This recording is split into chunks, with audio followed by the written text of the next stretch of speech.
अस्सलामुअलैकुम। मोहम्मद इस्माइल आपसे मुखातिब है और आप देख रहे हैं पाकिस्तान के मौजूदा मसाइल यूट्यूब चैनल। ख़वातीनो हज़रात, आज की इस वीडियो में हम बात करेंगे पिछले चंद दिनों में जब से पाकिस्तान में एक हंगामी सी सूरत हाल है, तब से लेकर आज तक पाकिस्तान के आइन की किस तरीके से धज्जियाँ उड़ाई गई हैं, यानी 9 मई से लेकर अब तक। सबसे पहले इमरान खान साहब की गिरफ्तारी। इमरान खान साहब अपनी ज़मानतों की तोसी के लिए इस्लामाबाद हाई कोर्ट अदालत आलिया में पेश हुए। अदालत में पेश होने का मतलब ये होता है कि एक मुल्जिम ने अपने आप को अदालत के सामने पेश कर दिया, अदालत के सामने सरेंडर कर दिया है। वहाँ से किसी भी शख्स को, किसी भी मुल्जिम को गिरफ्तार नहीं किया जा सकता, लेकिन इमरान खान साहब को गिरफ्तार किया गया, जो कि पाकिस्तान के आइन की पिनल कोड 1997 PCRL J309 के तहत गैर आइनी काम है। इस पिनल कोड के तहत किसी भी शख्स को अदालत के अहाते से गिरफ्तार नहीं किया जा सकता, लेकिन सबसे पहले यहाँ से आइन की धज्जियाँ उड़ाई गईं और जिसके बाद पाकिस्तान में एक अजीब सी कैफियत है। इसके बाद हम बात कर लेते हैं कि अदालत में तोड़फोड़ की गई, यानी जब इमरान खान साहब को अदालत के अंदर से गिरफ्तार करने के लिए आए तो अदालत की खिड़कियाँ, अदालत के दरवाजे तोड़े गए थे। इसके अंदर चेयरमैन नैब ने दस्तखत किए थे इमरान खान साहब को गिरफ्तार करने के लिए। उन्होंने आईजी पंजाब, सेक्रेटरी दाखिला से मावनत की अपील की थी, जिसके बाद उन्होंने रेंजर्स की मदद ली थी और रेंजर्स डायरेक्टली आर्मी की अंडर आते हैं, यानी चीफ ऑफ आर्मी स्टाफ के अंडर आते हैं, और इस हिसाब से इसमें ये सारे शामिल हैं इस तोड़ फोड़ में। और ये तोड़ फोड़ जो है ये अदालत के पाकिस्तान के आइन के आर्टिकल 204 के तहत तौहीन अदालत है, क्योंकि आप अदालत के अंदर आके अगर तोड़ फोड़ करेंगे, अदालत को नुकसान पहुंचाएंगे, किसी भी किस्म का नुकसान, तो वो तौहीन अदालत के जुमरे में आता है। और आइन के आर्टिकल 204 जो कि तौहीन अदालत के ऊपर है, आइन की इस शेक 2A के तहत अदालत की कानूनी कार्रवाई में मुदाखलत की गई और मुदाखलत करने वाले चेयरमैन नैब, आईजी इस्लामाबाद, सेक्रेटरी दाखिला, रेंजर्स और रेंजर्स को अहकामात देने वाले सब इसमें शामिल हैं, जिनको सज़ा देनी चाहिए, लेकिन अभी तक सज़ा नहीं दी गई। पहले उन्होंने अदालत में तोड़ फोड़ करके कानून तोड़ा, फिर उसके बाद तौहीन अदालत के मुर्तकिब हुए, लेकिन इस वक्त तक सिर्फ उन्हें नोटिस जारी किए हैं, बाकायदा तौर पे कोई सज़ा नहीं दी गई है। इनको कैद की सज़ा हो सकती है। इसके बाद इमरान खान साहब की गिरफ्तारी को अदालत उज़्मा यानी सुप्रीम कोर्ट में चैलेंज किया गया। सुप्रीम कोर्ट ने अदालत उज़्मा के चीफ जस्टिस उमर अता बंदयाल साहब ने आईजी इस्लामाबाद को 3:03 पर हुक्म दिया कि 1 घंटे के अंदर अंदर इमरान खान साहब को लेकर आप पेश हों, लेकिन जब हुक्म तफसीली हुक्म आया तो उसमें लिखा था कि 4:30 बजे, यानी कि इनको 1 घंटे से ऊपर का वक्त मिल गया था। आईजी इस्लामाबाद इमरान खान को लेकर बहुत ताखीर से पेश हुए, यानी तकरीबन 5:30 बजे वो पेश हुए। पुलिस लाइन से लेकर सुप्रीम कोर्ट तक सिर्फ 20 मिनट का फासला है। ये बताया गया मीडिया को कि सिक्योरिटी की वजह से अभी तक इमरान खान साहब को हम लेकर पेश नहीं हुए। तो अगर सिक्योरिटी का ये वजह थी, तो फिर हमें शर्म से डूब मरना चाहिए कि हम एक ऐसी इस्लामी जमहूरिया है, हमारी एजेंसी दुनिया की नंबर 1 एजेंसी है, हमारी अफवाज दुनिया की 6ठी ताकतवर तरीन फौज है, लेकिन फिर भी हम 20 मिनट का रास्ता नहीं साफ कर सकें। 20 मिनट के रास्ते में 20 मिनट, 1 घंटे में से 20 मिनट निकाल दें तो 40 मिनट बचते हैं, तो हम उस 40 मिनट के अंदर एक 20 मिनट का रास्ता नहीं साफ करवा सके हैं। इसके बाद अदालत के अंदर बम डिफ्यूजर स्क्वाड को भेजा गया और अदालत के अंदर वो काफ़ी देर लगे रहे कि कहीं बम ना पड़ा हो। जिस कमरे में इमरान खान साहब को पेश करना था वहाँ पर कोई बम ना पड़ा हो। तो जब इस तरह का कोई हाई प्रोफाइल केस आएगा, क्या हम लोग उसी वक्त अदालत की सिक्योरिटी चेक करेंगे? क्या आम दिनों में हर शख्स को अदालत के अंदर घुसने की इजाज़त है कि वो कहीं पर भी बम फिट कर दे कि जी फलां दिन को इमरान खान साहब को या नवाज शरीफ को या वज़ीर आज़म को या किसी भी शख्स को अदालत में पेश होना है और उस दिन हम लोग बम से अदालत को ही उड़ा डालेंगे? यानी कि पाकिस्तान की अदालत उज़्मा को इतना गैर महफूज रखा गया है कि वहाँ पर जिस दिन केस है उस दिन अदालत के अंदर बम डिफ्यूजल स्क्वाड को भेजा गया और वो वहाँ पर जांच कर रहे थे कि कहीं पर बम ना पड़ा हो। लिहाजा यहाँ पर भी आईजी पंजाब साहब तौहीन अदालत के मुर्तकिब हुए हैं आर्टिकल 204 की शेक 2A के तहत, क्योंकि इन्होंने अदालत की कानूनी कार्रवाई में या अदालत के किसी हुक्म को ना मानना भी तौहीन अदालत होता, तौहीन अदालत का मुर्तकिब होता है वो शख्स। लिहाजा इन्होंने अदालत के हुक्म को ना मानते हुए इमरान खान साहब को ताख़ीर से पहुँचाया अदालत। लिहाजा ये आर्टिकल 204 की शिक 2A के तहत तौहीन अदालत के मुर्तकिब हुए, लेकिन इस वक्त भी वो अपनी कुर्सी पर विराजमान हैं। इसके बाद इमरान खान साहब की जब समाअत शुरू हुई तो चीफ जस्टिस साहब ने जो अल्फाज इस्तेमाल किए कि गुड टू सी यू, ये पाकिस्तान के आर्टिकल 25 के तहत गैर कानूनी है, क्योंकि आर्टिकल 25 हर शहरी से मसावात, मसावी सलूक यानी बराबरी के सलूक का दर्स देता है, जिसमें ये वाज़ेह लिखा है कि शहरियों से मसावात, तमाम शहरी कानून की नज़र में बराबर हैं और कानून के तहफ़्फ़ुज़ से मसावी तौर पर हकदार हैं। लिहाजा किस एक इमरान खान साहब वहाँ पर मुल्ज़िम के तौर पर पेश हुए थे। अदालत के काजी को ये ज़ेब नहीं देता कि वो मुल्ज़िम को या उस पर इल्ज़ाम लगाने वाले से किसी दूसरे तरीके से बात करे। अदालत को, कानून को, आइन को, काजी को ये ज़ेब देता है कि वो दोनों से, इल्ज़ाम लगाने वाले से और मुल्ज़िम से, दोनों से बराबरी से बात करे, और ये चीफ जस्टिस साहब को ज़ेब नहीं देता कि वो इस तरीके से दोनों फरीकैन से अलग अलग तरीके से बात करें। और उस वक्त इमरान खान साहब एक मुल्ज़िम के तौर पर पेश किए गए थे और उनसे एक मुल्ज़िम के तौर पर ही बात करनी चाहिए थी।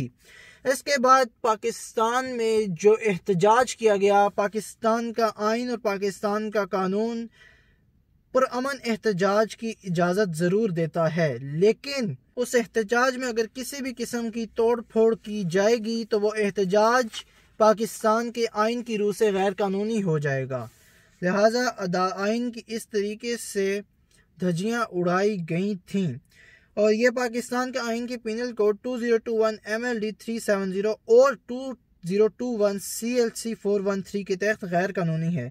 रियासत के साथ मुखलिस होना, हर शहरी एहतजाज करने वाले या हड़ताल करने वाला पाबंद है कि वो आइन के अहकामात की पैरवी करे और हुकूमत की तरफ से बनाई गई पॉलिसी और कानून पर अमल दरामद करे। लिहाजा पाकिस्तान का कानून इस बात की इजाज़त नहीं देता कि एहतजाज करते हुए किसी भी किस्म के अमलाक को नुकसान पहुँचाया जाए। नुकसान पहुँचाने वाले चाहे PTI के कारकुनान हैं, PTI के लोग हैं, या फिर एजेंसियों की तरफ से शामिल होने वाले लोग हैं, जिसकी बाकायदा तौर पर वीडियोज़ हैं। एजेंसियों की तरफ से शामिल होने वाले लोग, उनको अहकामात देने वाले PTI के लोग और PTI वालों को अहकामात देने वाले हैं, अगर उन्होंने अपनी तरफ से एक अवाम की तरफ से जो अगर रद्द-ए-अमल आया है तो उन सब पर पाकिस्तान के कानून के तहत कार्रवाई होनी चाहिए।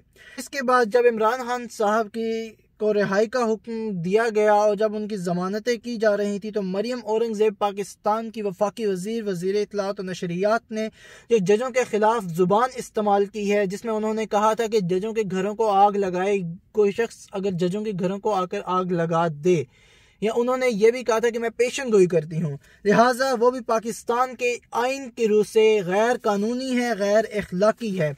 इस पर भी मरियम औरंगज़ेब तौहीन अदालत की मुर्तकिब होती हैं, लेकिन आज भी वो अपने वजारत की कुर्सी पर बराजमान हैं।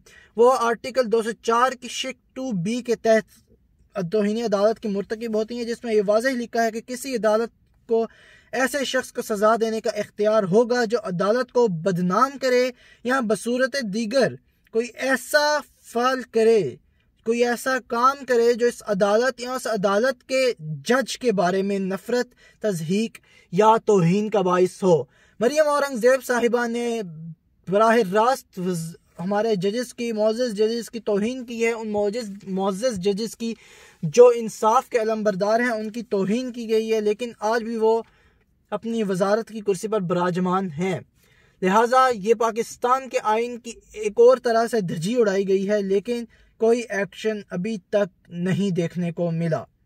इसके बाद इलेक्शन नहीं करवाया गया। पाकिस्तान के कानून की आर्टिकल 224 के तहत कौमी असम्बली या किसी सूबाई असम्बली का आम इंतखाबात उस दिन से ऐन कबल 60 दिन, यहाँ पर 60 दिन लिखा है कि लेकिन वैसे 30 दिन के अंदर अंदर कराया जाए, जिस दिन से असम्बली की मियाद ख़त्म हो या उसकी तहलील की जाए या उसको तोड़ दिया जाए। लिहाजा 90 दिन के अंदर अंदर करवाना चाहिए। पाकिस्तान की दो बड़े सूबों की असम्बलियाँ, पंजाब असम्बली और पख्तूनख्वा असम्बली। पंजाब असम्बली 14 जनवरी 2023 को तोड़ी गई थी। तहलील कर दी गई थी। लिहाजा पंजाब में सूबाई इलेक्शन 3 महीने के अंदर यानी 14 अप्रैल तक होने चाहिए थे, लेकिन ये चौथा महीना है और चौथा महीना भी गुजर चुका है, 5वां महीना है, इलेक्शन नहीं हो रहे। पख्तूनख्वा असेंबली 18 जनवरी को तहलील की गई थी, जो कि 18 अप्रैल तक इलेक्शन होने चाहिए थे, लेकिन अभी तक इलेक्शन नहीं हुए हैं। पाकिस्तान के आइन के आर्टिकल 224 की यहाँ पर खिलाफ वर्जी की गई है, लेकिन इस पर कोई एक्शन नहीं लिया जा रहा है। इसमें इलेक्शन कमीशन, स्टेट बैंक जिसने फंड मुहैया करना होता है, इसके बाद गवर्नर्स, दोनों सूबों के गवर्नर्स, वफाक, वजीर आज़म और ये सब शामिल होते हैं जिन्होंने पाकिस्तान के आइन की खिलाफ वर्जी की है, और इस पर इन सब को कैद हो सकती है। लेकिन इस वक्त तक हमने किसी किस्म का कोई एक्शन नहीं देखा है इन सब के खिलाफ। पाकिस्तान के आइन के पिनल कोड 2018 PSC CRLSC पाक 1 के तहत वजीर आज़म को, चूंकि वो वफाक का सरबराह होता है, और इलेक्शन कमीशन, दोनों को कैद होनी चाहिए। लेकिन बावजूद इसके कि चौथा महीना इलेक्शन नहीं हुए हैं, यहाँ पर किसी किस्म की कैद, किसी किस्म की सज़ा नहीं हो रही है, क्योंकि पाकिस्तान में बदकिस्मती से जंगल का कानून है। इसके बाद 15 मई को जब केस की समाअत होनी थी, यहाँ पर मैं एक बात वाज़ेह करना चलूँ कि 15 मई को जो इलेक्शन के हवाले से इलेक्शन कमीशन ने जो केस दायर किया था, उसकी समाअत होनी थी, उसका ताल्लुक इलेक्शन से नहीं आता। उसका ताल्लुक इस बात से है कि अदालत उज़्मा को ये इख्तियार हासिल नहीं है कि वो इलेक्शन कमीशन को या पाकिस्तान में इलेक्शन की तारीख दे, जो कि अदालत उज़्मा यानी सुप्रीम कोर्ट ने 14 मई दी थी। ये उस हवाले से केस था जिसको एक हफ्ता मजीद मुलतवी कर दिया गया है। ये इसका ताल्लुक इस बात से नहीं था कि इलेक्शन हो या ना हो। इलेक्शन हर सूरत 90 दिन के अंदर अंदर करवाना लाजिमुल मलजूम है।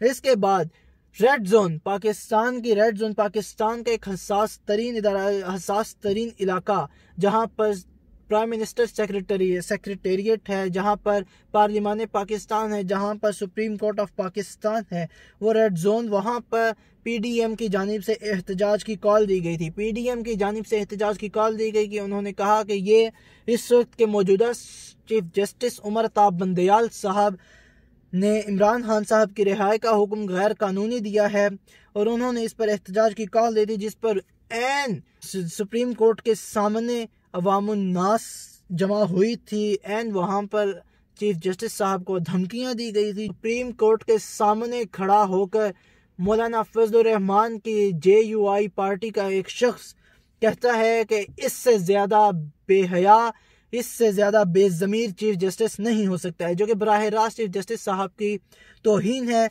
उन पर आर्टिकल 204 के तहत तौहीन अदालत होनी चाहिए, तौहीन अदालत लगती है और उन्हें कैद की सज़ा होनी चाहिए, लेकिन अभी तक नहीं हुई है। जैसा कि मैंने कहा, पाकिस्तान में जंगल का कानून है। ये लोग बराह रास्त रेड जोन के गेट फलांग कर दाखिल हुए हैं। यहाँ पर फिर से आर्टिकल 225 का मैं हवाला देना चाहूँगा, जिसके मुताबिक पाकिस्तान के हर शहरी से मसावी सलूक होना चाहिए, बराबरी का सलूक होना चाहिए। इस वक्त आपके स्क्रीन पर वो मनाजिर चल रहे होंगे, इस्लामाबाद पुलिस के 24 घंटों की शाया करदा खबरें, जब सारे पाकिस्तान से काफिले जत्थे इकट्ठे हो रहे थे सुप्रीम कोर्ट के बाहर। वहां पर उन्हें बराह रास्त मुजाहिरीन कहकर पुकारा जा रहा था, जबकि PTI जब एहतजाज करती है तो वो शरपसंद अनासिर होते हैं। लिहाजा इस्लामाबाद पुलिस आइन के आर्टिकल 25 की खिलाफ वर्जी करती है, जिस पर उन्हें एक्शन लेना चाहिए अदालत को, लेकिन अदालत ने अभी तक एक्शन नहीं लिया है। डंडा बरदार फौज लेकर मौलाना फजलुर रहमान साहब दाखिल हो जाते हैं पाकिस्तान के रेड जोन में, लेकिन उन पर किसी किस्म का कोई दबाव, कोई शेलिंग नहीं की जाती है। पाकिस्तान के दारुल हुकूमत इस्लामाबाद में दफ़ा 144 नाफिज थी, लेकिन जिस दिन एहतजाज की कॉल थी उस दिन दफ़ा 144 को उठा लिया गया और अगले दिन फिर से नाफिजुल अमल कर दिया गया, जो कि पाकिस्तान के आइन के खिलाफ है, जो कि नाइंसाफ़ी है दूसरी जमातों के साथ अगर उन्होंने एहतजाज की कॉल लेनी हो। अगर यहाँ पर ये बात मैं करना चाहूँगा कि अगर चीफ जस्टिस साहब ने किसी किस्म की हंगामा आराई से बचने के लिए उस 15 मई वाले केस को मुलतवी कर दिया है, तो ये बहुत गलत किया है, क्योंकि जितनी बाहर फौज थी, जितनी बाहर FC के लोग मौजूद थे, रेंजर्स थे, जितने बाहर इस्लामाबाद पुलिस के लोग थे वो उन चंद एक लोगों को बहुत आसानी से काबू कर सकते थे अगर वो किसी किस्म का हंगामा करते, किसी किस्म की तोड़ फोड़ या पाकिस्तान के आइन को तोड़ते। लेकिन यहाँ पर सिर्फ और सिर्फ पाकिस्तान की अवाम को धोखा दिया जा रहा है कि चीफ जस्टिस साहब ने बहुत अच्छी मूव की है। मैं पाकिस्तान के कानून के अंदर रहते हुए मुझे ये इख्तियार हासिल है कि मैं पाकिस्तान के आइन की बात करूं और चीफ जस्टिस पर या अदालत पर जायज़ किस्म के एक हद के अंदर रहते हुए तनकीद करूं। मैं मुअज़्ज़िज़ चीफ जस्टिस साहब से, मैं फिर से कहूँगा मुअज़्ज़िज़ चीफ जस्टिस साहब से ये सवाल पूछता हूं कि पाकिस्तान के कानून की इस तरीके से पिछले कई दिनों से धज्जियाँ उड़ाई चले जा रहे हैं, लोग उड़ाते चले जा रहे हैं, लेकिन इस वक्त तक किसी किस्म का कोई ख़ास एक्शन देखने को नहीं मिल रहा है। उन्हें चाहिए कि वो IG इस्लामाबाद को, दीगर सिक्योरिटी नाफिज करने वाले इदारों को, सेक्रेटरी दाखिला को, वजारत दाखिला को बुलाएं और पूछें कि अब एक सियासी जमात जो कि इस वक्त अपोजिशन में है, मुखालिफ लोगों में है, जब वो एहतजाज करती है तो उन्हें शरपसंद अनासर क्यों कहा जाता है, और जब हुकूमती इत्तेहाद एहतजाज करता है तो वो मुजाहिरीन क्यों होते हैं। इस बात के ये पाकिस्तान में इस वक्त बहुत बड़ा सवाल है जिसके जवाब के हम सब मुंतज़िर हैं। और ये किस किस्म की हुकूमत है कि जो अपने ही दौर में, अपने ही वफाक में जहाँ पर उनकी इस वक्त हुकूमत है वहाँ पर एहतजाज की कॉल दे देते हैं। तो फिर इस हुकूमत का क्या फ़ायदा रह जाता है। जब इमरान खान साहब की हुकूमत थी तो सिंध बचाओ मुहिम शुरू की गई थी, मैंने उसकी भी खिलाफ वर्जी की थी कि ये किस किस्म की वफाकी हुकूमत है जो अपने ही दौर में सिंध के अंदर जाकर एहतजाज करिए, सिंध के अंदर रैली का इनेकाद करिए कि सिंध बचाओ मुहिम। यहाँ पर मैं आइन का एक और हवाला दूंगा जो कि आर्टिकल 190 का है। आर्टिकल 190 की शरह 2014 SCMR 1457 के तहत सदर और वजीर आजम के लिए लाजिम है कि वो अदालत उज़्मा यानी सुप्रीम कोर्ट के अहकामात को लागू करने को यकीनी बनाए। लेकिन इस वक्त पाकिस्तान में आइन का शदीद बहरान है और इस आइन की इस पीनल कोड के तहत पाकिस्तान के वजीर आजम शहबाज शरीफ को और पाकिस्तान के सदर डॉक्टर आरिफ अलवी को अपनी नशिस्तों से, अपने ओहदों से मुस्तफ़ी हो जाना चाहिए। क्योंकि जब कोई शख्स पाकिस्तान के आइन को नहीं बचा सकता, पाकिस्तान के आइन को लागू नहीं कर सकता, तो उसे शर्म से डूब मरना चाहिए। पाकिस्तान की अवाम को आइन पर अमल दरामद न करने की वजह से शर्म से डूब मरना चाहिए।